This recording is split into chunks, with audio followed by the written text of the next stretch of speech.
नागपुर के राणा प्रताप नगर पुलिस ने चोरी की वारदातों का बड़ा खुलासा किया है।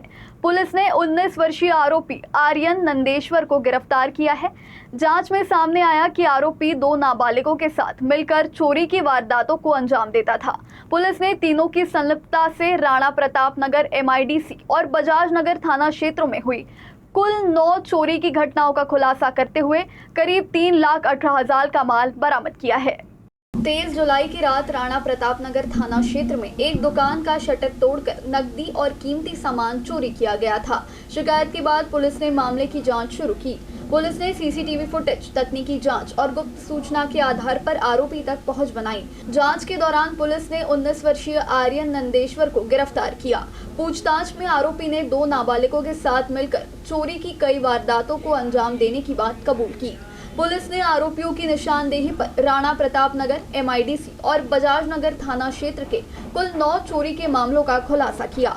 पुलिस ने आरोपियों के कब्जे से चोरी की बाइक, एक्टिवा, मोबाइल फोन, नकदी और अन्य कीमती सामान समेत करीब 3,18,000 का माल बरामद किया है। फिलहाल पुलिस मामले की आगे की जांच कर रही है और ये पता लगाने की कोशिश की जा रही है कि इस गिरोह ने अन्य इलाकों में भी चोरी की वारदातों को अंजाम दिया है या नहीं।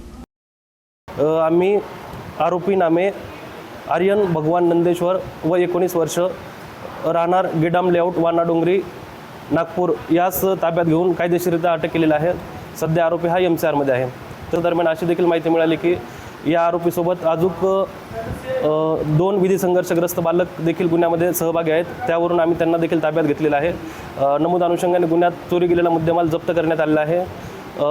त्याच दरम्यान आम्ही तपास केला असता नमूद आरोपी तसेच विधी संघर्षग्रस्त बालकांनी पोलीस ठाणे प्रतापनगर येथील एकूण 3 दुचाकी गाड्या देखील चोरी केलेल्या निष्पन्न झाले।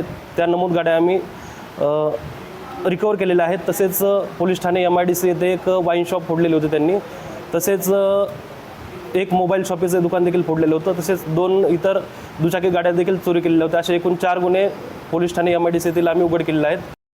फिलहाल 19 वर्षीय आरोपी पुलिस की गिरफ्त में हैं, जबकि 2 नाबालिगों की भूमिका की भी जांच की जा रही है। पुलिस अब इस गिरोह से जुड़ी अन्य वारदातों का पता लगाने में जुटी है।